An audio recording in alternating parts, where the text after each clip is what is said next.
Assalamualaikum warahmatullahi wabarakatuh. Halo, bertemu lagi dengan kami kelompok 7 di podcast Sistem Pengendalian Manajemen kelas E.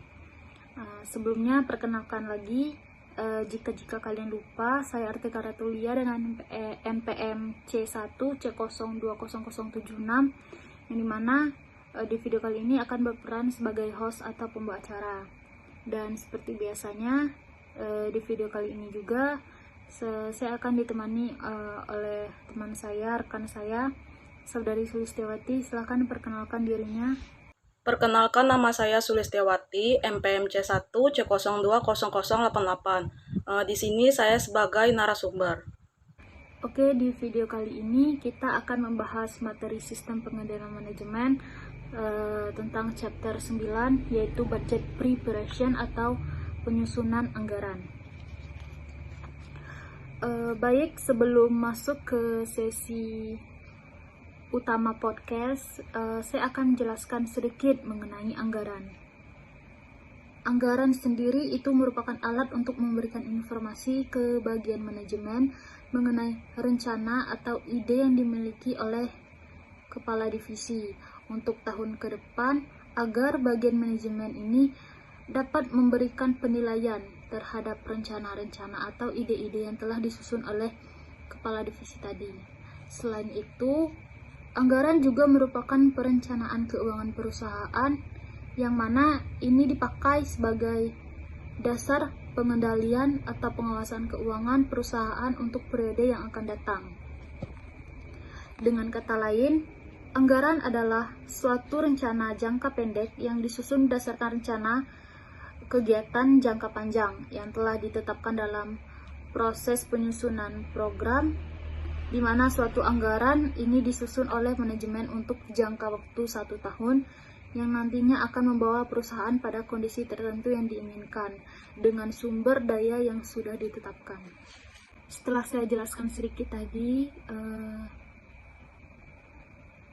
saya akan memulai bertanya kepada Saudari Sulis mengenai atau seputar anggaran, penyusunan anggaran atau budget preparation tadi. Mungkin untuk pertanyaan pertamanya yaitu bisakah Saudari Sulis menjelaskan fungsi dan apa saja manfaat dari anggaran tadi? Mungkin itu bisa tolong dijawab Saudari Sulistiawati. Baik, terima kasih Saudari Artika atas pertanyaannya. Pertanyaannya tadi mengenai manfaat dan fungsi dari anggaran. Manfaat anggaran itu yang pertama sebagai perencanaan kegiatan organisasi atau pusat tanggung jawab dalam jangka pendek. Yang kedua, membantu mengkoordinasikan rencana jangka pendek. Yang ketiga, sebagai alat komunikasi rencana kepada berbagai manajer pusat pertanggungjawaban.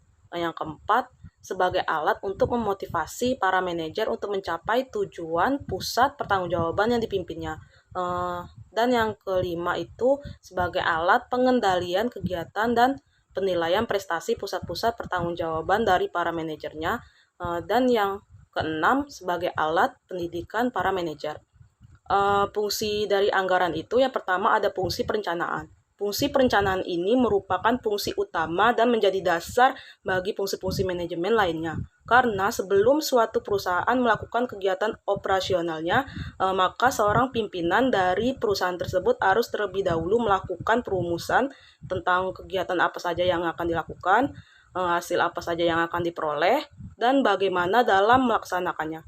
Oleh karena alasan itulah, fungsi perencanaan ini memegang peranan yang sangat penting bagi sebuah perusahaan. Yang kedua, ada fungsi koordinasi. Fungsi koordinasi itu memegang peranan untuk menuntut adanya keselarasan tindakan bekerja dari setiap individu atau bagian dalam perusahaan untuk mencapai tujuan.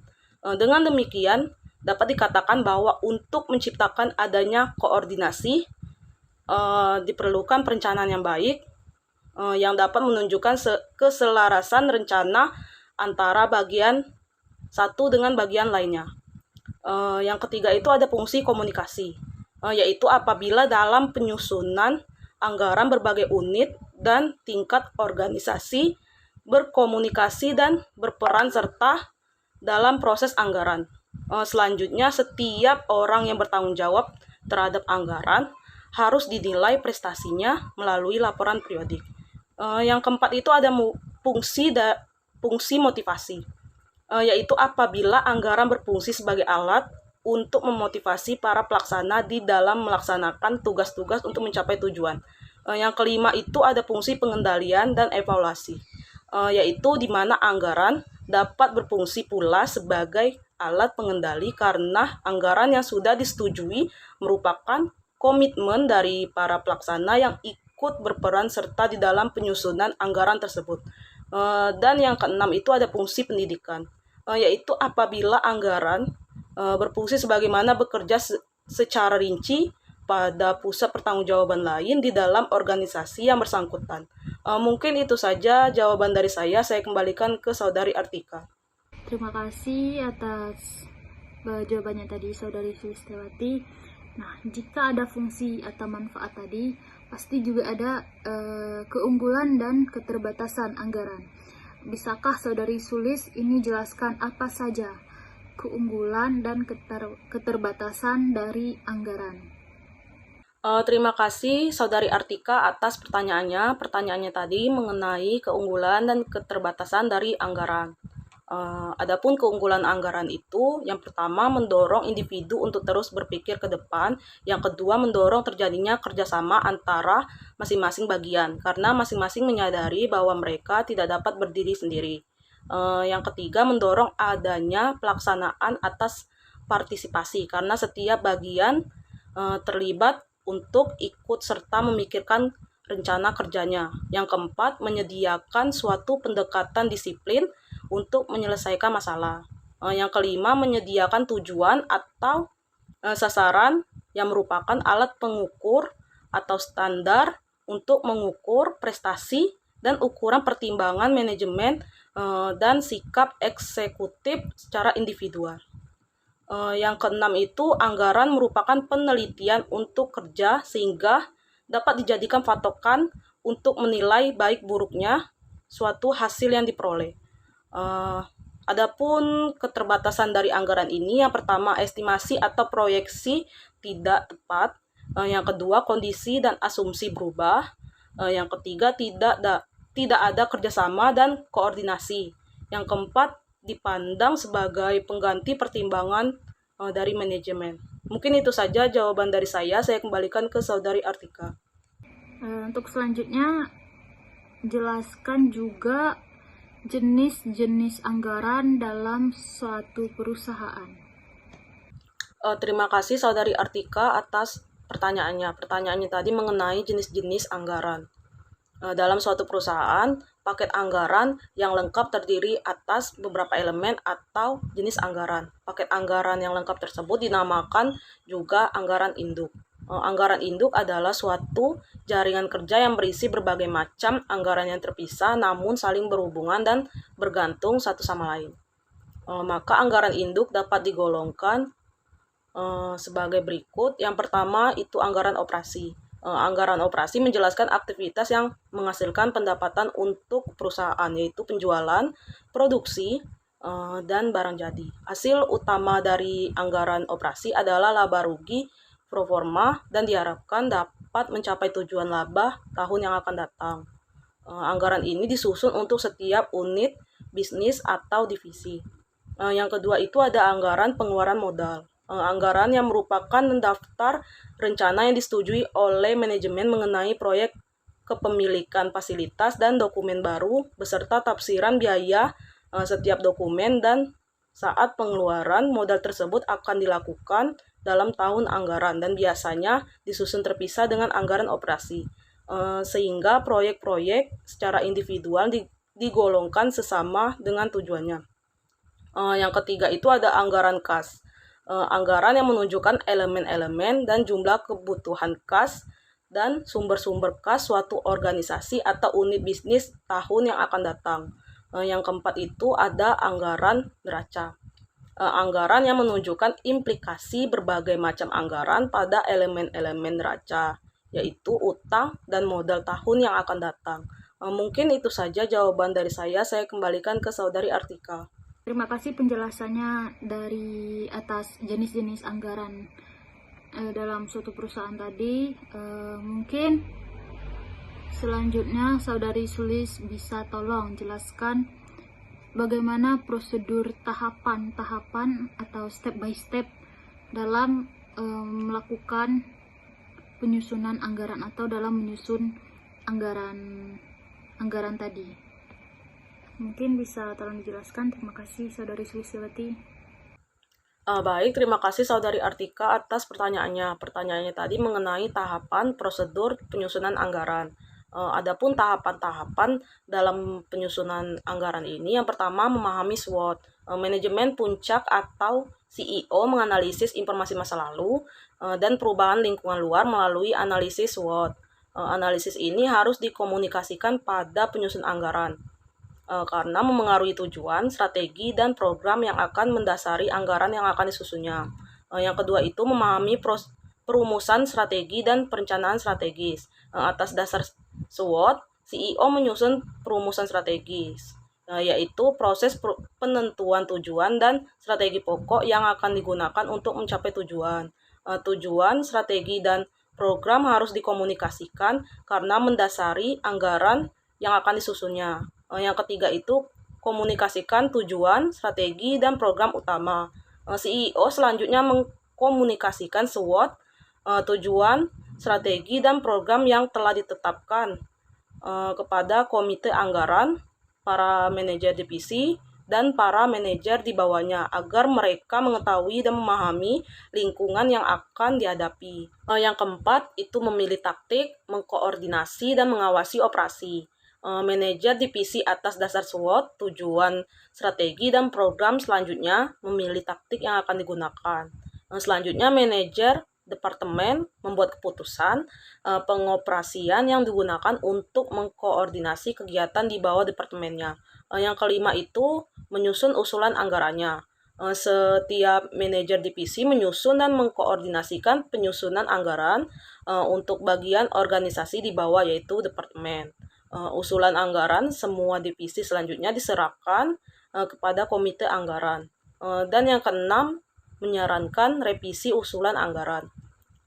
Komite anggaran menyarankan revisi terhadap usulan setiap divisi agar terdapat penyelarasan dengan anggaran yang lain dan agar sesuai dengan rencana jangka panjang yang sudah ditentukan manajemen puncak. Yang ketujuh, menyetujui revisi usulan anggaran dan merakit menjadi anggaran perusahaan. Komite anggaran merakit usulan tersebut menjadi anggaran perusahaan. Dan yang kedelapan, revisi dan pengesahan anggaran perusahaan. Anggaran perusahaan mungkin masih perlu direvisi sebelum disahkan ke manajemen puncak menjadi anggaran perusahaan. Setelah itu, anggaran disahkan dan didistribusikan ke tiap divisi sebagai pedoman pelaksanaan kegiatan sekaligus alat pengendalian. Mungkin itu saja jawaban dari saya kembalikan ke Saudari Artika. Next, pertanyaannya itu apa saja faktor-faktor yang mungkin dapat mempengaruhi dalam melakukan penyusunan anggaran atau dalam menyusun anggaran dalam perusahaan tentunya. Terima kasih Saudari Sulistiawati, tolong dijelaskan ya. Terima kasih Saudari Artika atas pertanyaannya. Pertanyaannya tadi mengenai faktor-faktor yang mempengaruhi penyusunan dari anggaran. Agar suatu anggaran dapat berfungsi dengan baik, yaitu bila perkiraan-perkiraan yang terdapat di dalamnya cukup akurat. Dalam penyusunan anggaran harus mempertimbangkan faktor-faktor yang mempengaruhi keberhasilan suatu anggaran. Faktor-faktor tersebut ialah yang pertama itu di faktor internal, yaitu data, informasi, dan pengalaman yang terdapat di dalam perusahaan itu sendiri. Faktor-faktor tersebut antara lain, yang pertama penjualan tahun-tahun yang lalu, yang kedua kebijakan perusahaan yang berhubungan dengan masalah harga jual, cara pembayaran barang yang dijual, pemilihan saluran distribusi, dan sebagainya. Yang ketiga itu kapasitas produksi yang dimiliki perusahaan. Yang keempat, tenaga kerja yang dimiliki perusahaan baik jumlahnya maupun keterampilan dan keahliannya. Yang kelima, modal kerja yang dimiliki perusahaan. Yang keenam, fasilitas-fasilitas lain yang dimiliki perusahaan. Dan yang ketujuh itu kebijakan-kebijakan perusahaan yang berkaitan dengan pelaksanaan fungsi-fungsi perusahaan, baik di bidang pemasaran, di bidang produksi, di bidang pembelanjaan, di bidang administrasi, maupun di bidang personalia. Selanjutnya ada faktor eksternal, yaitu data, informasi, dan pengalaman yang terdapat di luar perusahaan, tapi dirasa mempunyai pengaruh terhadap kehidupan perusahaan. Faktor-faktor tersebut berupa yang pertama kondisi persaingan, yang kedua tingkat pertumbuhan penduduk, yang ketiga tingkat penghasilan masyarakat, yang keempat tingkat pendidikan masyarakat, yang kelima itu tingkat penyebaran penduduk, yang keenam agama, adat, istiadat, dan kebiasaan masyarakat, serta yang ketujuh itu berbagai kebijakan pemerintah baik di bidang politik, ekonomi, sosial, budaya, maupun keamanan. Mungkin itu saja jawaban dari saya kembalikan ke Saudari Artika. Baik, mungkin ini akan menjadi pertanyaan terakhir untuk Saudari Sulis pada video atau pada podcast kali ini, minggu ini. Itu tolong dijelaskan nih apa saja kegunaan anggaran atau anggaran ini digunakan untuk apa dan bagaimana. Baik, mungkin itu saja. Tolong dijelaskan. Terima kasih Saudari Sulistiawati. Baik, terima kasih Saudari Artika atas pertanyaannya. Pertanyaan tadi mengenai kegunaan dari anggaran. Adapun kegunaan dari anggaran ini, yang pertama untuk menyesuaikan perencanaan strategik. Perencanaan strategik mempunyai karakteristik sebagai berikut: dipersiapkan pada awal tahun dan dikembangkan berdasarkan informasi terbaik yang tersedia pada saat itu. Persiapannya melibatkan beberapa manajer dan ditanyakan dalam tahap yang lebih luas. Anggaran yang telah selesai sebelum permulaan tahun anggaran didasarkan pada judgement peramalan di semua level dalam organisasi. Penggolongan pertama dari anggaran mungkin menyatakan kinerja organisasi secara keseluruhan atau dari suatu unit bisnis dalam organisasi, yang mana mungkin tidak memuaskan.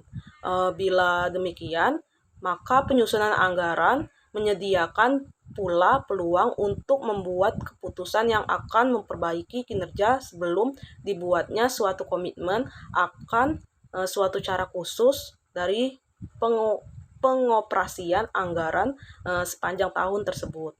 Yang kedua itu untuk membantu mengkoordinasi kegiatan dari beberapa bagian dan organisasi. Setiap manajer pusat pertanggungjawaban dalam organisasi berpartisipasi dalam penyusunan anggaran. Selanjutnya, tak kalah staf mengumpulkan berbagai potongan anggaran menjadi suatu anggaran induk. Maka inkonsistensi ini adalah adanya kemungkinan bahwa berbagai rencana produksi organisasi tidak selaras dengan volume penjualan yang dianggarkan, baik secara total maupun menurut produksi tertentu. Selama proses penyusunan anggaran ini, berbagai inkonsistensi diidentifikasi dan dicari solusinya. Yang ketiga itu untuk memberikan tanggung jawab pada manajer guna mengotorisasi jumlah yang dapat mereka gunakan dan untuk memberitahukan mereka hasil yang diharapkan. Anggaran yang disetujui ini mempertegas tanggung jawab seperti manajer terkait. Anggaran tersebut juga mengotorisasi para manajer pusat pertanggungjawaban guna membelanjakan sejumlah dana tertentu sesuai dengan sesuai dengan tujuan yang telah ditetapkan sebelumnya tanpa perlu dipersetujukan dari penjabat yang lebih tinggi. Yang keempat, untuk mencapai kerjasama yang merupakan dasar untuk mengevaluasi kinerja aktual dari manajer. Anggaran mencerminkan suatu komitmen dari pembuatnya dengan atasannya. Oleh karena itu, anggaran menjadi tolak ukur di mana kinerja aktual kelak akan dibandingkan terhadapnya. Komitmen dapat berubah bila asumsi-asumsi yang mendasarinya juga berubah. Namun demikian, anggaran merupakan titik awal yang paling baik dalam menilai kinerja. anggaran menetapkan pertanggungjawaban pada setiap pusat tanggung jawab di organisasi. Pada level atas, anggaran meringkas penetapan tanggung jawab pada pusat laba individual. Dalam pusat laba, anggaran menetapkan tanggung jawab pada pusat pertanggungjawaban individual, seperti kantor penjualan regional dan organisasi marketing. Baik, mungkin itu merupakan jawaban terakhir dari saya untuk podcast pada malam hari ini. Saya selaku narasumber, bila ada kata yang salah, saya mohon maaf. Saya kembalikan ke Saudari Artika. Terima kasih. Nah, tadi sudah dijawab semua oleh Saudari Sulistiawati dari manfaat, fungsi, kegunaan, keunggulan, apalagi tadi? Keunggulan, keterbatasan, dan lain-lainnya oleh Saudari Sulistiawati. Terima kasih atas kesediaan dan waktunya. Baiklah teman-teman, podcast sistem pengendalian manajemen mengenai budget preparation atau penyusunan anggaran pada podcast kali ini mungkin sampai di sini dulu. Jangan lupa like dan komen. Sampai jumpa lagi di video selanjutnya. Saya akhiri. Wassalamualaikum warahmatullahi wabarakatuh.